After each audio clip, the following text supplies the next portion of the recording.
Hi வாங்க, இன்னைக்கு என்ன வீடியோனா நம்ம வந்து ஃப்ரெஞ்ச் நாட் எப்படி போடுறதுன்னு பார்க்கலாம். அதுக்கு ஃபர்ஸ்ட் வந்து நமக்கு இந்த மாதிரி சில்க் த்ரெட் தான் ரொம்ப தேவைப்படும். ரொம்ப அழகா இருக்கும். பிளவுஸஸ் இல்லை குர்த்திஸ் அந்த மாதிரி இதெல்லாம் வந்து இந்த மாதிரி ஃப்ரெஞ்ச் நாட் போட்டு ஒர்க் பண்ணீங்க அப்படின்னா ரொம்ப சூப்பரா இருக்கும்.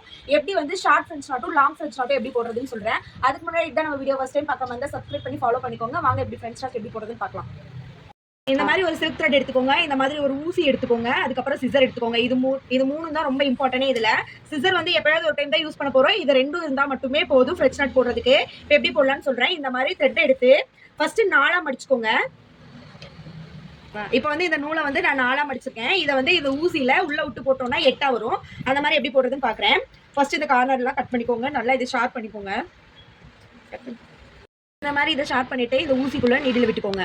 விட்டு இந்த பக்கம் இழுத்தீங்க அப்படின்னா இந்த பக்கம் த்ரெட் வந்து 8ஆ வந்திருக்கும். 8ஆ போட்டீங்க அப்படின்னா கொஞ்சம் நல்லா பார்க்கவே அழகா இருக்கும். இப்போ வந்து கடைசியில இந்த இடத்துல ஒரு நாட் போட்டுக்கோங்க. நாட் போட்டுட்டு அதை ட்ரிம் பண்ணிடுங்க. ஏன்னா ட்ரிம் பண்ணாம அப்படியே விட்டுட்டீங்க அப்படின்னா அது ஒரு மாதிரி இழுத்த மாதிரியே இருக்கும். அதனால இந்த மாதிரி ட்ரிம் பண்ணிக்கோங்க. அது இழுத்த மாதிரி இருக்கும், இல்லை அது ஒரு டிஸ்டர்பன்ஸா இருக்கும். இந்த மாதிரி சிசர்ல கட் பண்ணிக்கோங்க. இப்போ வந்து நீடில வந்து கீழ் பக்கமா இருந்து ஃபர்ஸ்ட் இப்படி மேலே இழுங்க. இப்போ நான் மேலே இந்த மாதிரி இழுத்துட்டேன். இப்போ இந்த மாதிரி வந்துருச்சா? இப்போ இதை வந்து இந்த கையால பிடிச்சிட்டு இந்த ஊசியை வந்து இப்படி பிடிச்சி உங்களுக்கு எத்தனை ரவுண்டு சுற்றணுமோ அத்தனை ரவுண்டு நான் வந்து ஊசியை இப்படி த்ரெட்டை பிடிச்சிட்டு ரைட் ஹேண்ட் சைட்ல இருந்து இப்படி வச்சுக்கிறேன். லெஃப்ட் ஹேண்ட் சைட்ல இருந்து ஒரு சுத்து 2 சுத்து இந்த மாதிரி சுத்திட்டு இப்போ உங்களுக்கு எவ்வளோ டிஸ்டன்ஸ் வேணும்? எனக்கு டிஸ்டன்ஸ் வேண்டாம், நான் பக்கமாவே இதை குத்திக்கிறேன். அப்போ இவ்வளோ பக்கத்துல நான் இதை குத்திட்டு கீழே ஊசி வந்துருச்சு. இந்த த்ரெட்டை நீங்க இந்த மாதிரி பிடிச்சிக்கோங்க. பிடிச்சிட்டு ஊசியை கீழே இழுத்துட்டே வந்தீங்க அப்படின்னா ஃப்ரெஞ்ச் நாட் அழகா வந்துடும். இதை இன்னொரு டைம் எப்படி போடுறதுங்கிறத நான் சொல்லிடுறேன். இந்த மாதிரி கீழே இருந்து ஊசியை இப்படி மேலே இழுங்க. மேலே இழுத்துட்டு இது என்னோட இடது கை பக்கமா நான் நூலை கையில பிடிச்சிருக்கேன். வலது கை பக்கம் இருக்கிறத வந்து ஊசியை இந்த மாதிரி வச்சுக்கிறேன். இப்படி இருந்து 1 2 டைம் இதை ரொட்டேட் பண்ணிக்கிறேன். எனக்கு தூரமாலாம் வேணாம், பக்கமாவே குத்துனா போதும். அதனால பக்கத்துலேயே இப்படி குத்திக்கிறேன். இதான் வந்து ஷார்ட் ஃப்ரெஞ்ச் நாட்டு. இதெல்லாம் பிளவுஸ்ல ஜமிக்கி ஒர்க்லாம் பண்ணா ரொம்பவே அழகா இருக்கும். உங்களுக்கும் இதே போல ஆரி ஒர்க் கத்துக்கணும் அப்படின்னு நினைச்சீங்கன்னா நம்ம பேஜ்ல மேல நம்பர் கொடுக்க கான்டாக்ட் பண்ணி தெரிஞ்சுக்கோங்க. Aari work class, brooches class, tailoring class, sari pleating class எடுத்துட்டு இருக்கோம். கிளாஸஸ் பத்திய டீடைல்ஸ் வேணும் அப்படின்னா டீடைல்ஸ் கேட்டு தெரிஞ்சுக்கலாம். அஃபோர்டபுள் பிரைஸ்ல தான் நாங்க எல்லாமே சொல்லி கொடுத்துட்டு இருக்கோம். இப்போ வந்து நம்ம இந்த மாதிரி ஃப்ரெஞ்ச் நாட் எப்படி போடுறதுன்னு பார்த்துட்டோம். இப்போ வந்து லாங்கா ஒரு ஃப்ளவர் எப்படி போடுறதுன்னு பார்க்கலாம். அதே போல தான் நீங்க இந்த மாதிரி த்ரெட்டை எடுத்துட்டு நம்மளோட லெஃப்ட் ஹேண்ட் சைட்ல நூலை பிடிச்சிக்கோங்க. ரைட் ஹேண்ட் சைட்ல ஊசி இருக்கும். அதுல வந்து உங்களுக்கு எவ்வளவு வேணுமோ அவ்வளவு சுத்திக்கோங்க. இப்போ சுத்திட்டு ஃபர்ஸ்ட் போட்டது அப்படின்னா இதுக்கு பக்கத்துலயே நம்ம போட்டிருப்போமா, இது வந்து கொஞ்சம் தள்ளி குத்துங்க. இந்த மாதிரி தள்ளி குத்துனீங்க அப்படின்னா கொஞ்சம் அழகா இது ஃப்ளவர் வரும். இப்போ அதே போல நீங்க ஊசியை கீழே இழுங்க. இப்போ இங்க ஒரு நாட் வந்துருச்சா? இது பார்க்க அழகா இருக்கா? இதை நான் இது ஒரு ஃப்ளவர் பேட்டர்ன்ல பண்ண போறேன். மறுபடியும் பக்கத்துல ஃபர்ஸ்ட் போட்டேன் இல்லைங்களா, எந்த இடத்துல நான் ஊசி எடுத்தனோ அதே இடத்துல இருந்து ஊசி எடுத்துட்டேன். இப்போ எப்பயும் நான் ரொட்டேட் பண்ற மாதிரி அதே சேம் ப்ராசஸ் தான். எனக்கு இதே இந்த தூரத்துல போதுமா இருக்கு. அந்த இடத்துல நான் ஊசியை இன்செக்ட் பண்ணிட்டு கீழே ஊசியை இழுக்க போறேன். இழுத்தேன் அப்படின்னா சூப்பரான ஒரு ஃப்ளவர் வந்துருச்சு.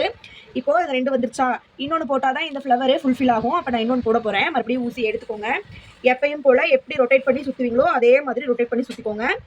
இந்த இடத்துல நான் பிளேஸ் பண்றேன். பிளேஸ் பண்ணியாச்சு. சூப்பரா அழகா ஒரு ஃப்ளவர் வந்துருச்சு. அப்படியா? இதெல்லாம் பிளவுஸ்ல ஒர்க் பண்ணணும் அப்படின்னா ரொம்பவே சூப்பரா இருக்கும். இப்பெல்லாம் த்ரெட் ஒர்க் பண்றதா ரொம்பவே ட்ரெண்டிங்கா போயிட்டு இருக்கு. இந்த மாதிரி வச்சு ஒர்க் பண்ணீங்கன்னா ரொம்ப அழகா இருக்கும். இப்போ எப்படி இதே பேட்டர்னா ஜமிக்கி ஒர்க் வச்சு யூஸ் பண்றதுங்கிறத சொல்லிடுறேன். சேம் இதே மாதிரி தான். இப்படி நீங்க ஃபர்ஸ்ட் நீடில எடுங்க. எப்பயும் எப்படி சுத்துறீங்களோ அதே போல இப்படி சுத்திக்கோங்க. ஆனா நீடில உள்ள பிளேஸ் பண்ணும்போது நீங்க என்ன பண்ணணும்னா இந்த மாதிரி ஜமிக்கி இருக்கு இல்லையா, அதை வச்சு பிளேஸ் பண்ணுங்க. இந்த இடத்துல நான் இப்போ ஸ்டிச்சஸ் போட போறேன். அந்த இடத்துல ஜமிக்கி வச்சிட்டேன். இப்போ அதே எப்பயும் போல யூஸ் பண்ற மாதிரி அதே மாதிரி தான் நான் த்ரெட்டை இழுக்க போறேன். இப்போ வந்துருச்சுன்னு நினைக்கிறேன். இப்போ பாத்தீங்களா ஜமிக்கி மேல அழகா இந்த ஃப்ளவர் வந்துருச்சு. இப்போ அதே மாதிரி நான் சேம் இன்னொரு டைம் நான் பண்றேன் பாருங்க. இதையும் ஒரு ஃப்ளவர் பேட்டர்ன்ல தான் நான் பண்ண போறேன். இப்போ நான் வந்து இந்த இடத்துல நான் இதை பிளேஸ் பண்ண போறேன். பிளேஸ் பண்ற இடத்துல ஜமிக்கி வச்சுக்கோங்க. இந்த மாதிரி பண்ணுங்க. ஊசி குத்துனீங்க அப்படின்னா கீழே வந்துடும். நீங்க எப்பயும் எப்படி இழுப்பீங்களோ அதே போல நீங்க இழுத்துக்கோங்க. பாத்தீங்களா அழகா வந்துருச்சு. மறுபடியும் நீங்க எப்படி எடுப்பீங்களோ அதே போல நீங்க சுத்திக்கோங்க. அதுக்கப்புறம் உங்களுக்கு எந்த இடத்துல ஜமிக்கி வேணுமோ அந்த இடத்துல ஜமிக்கி வச்சுட்டு நீங்க குத்துங்க.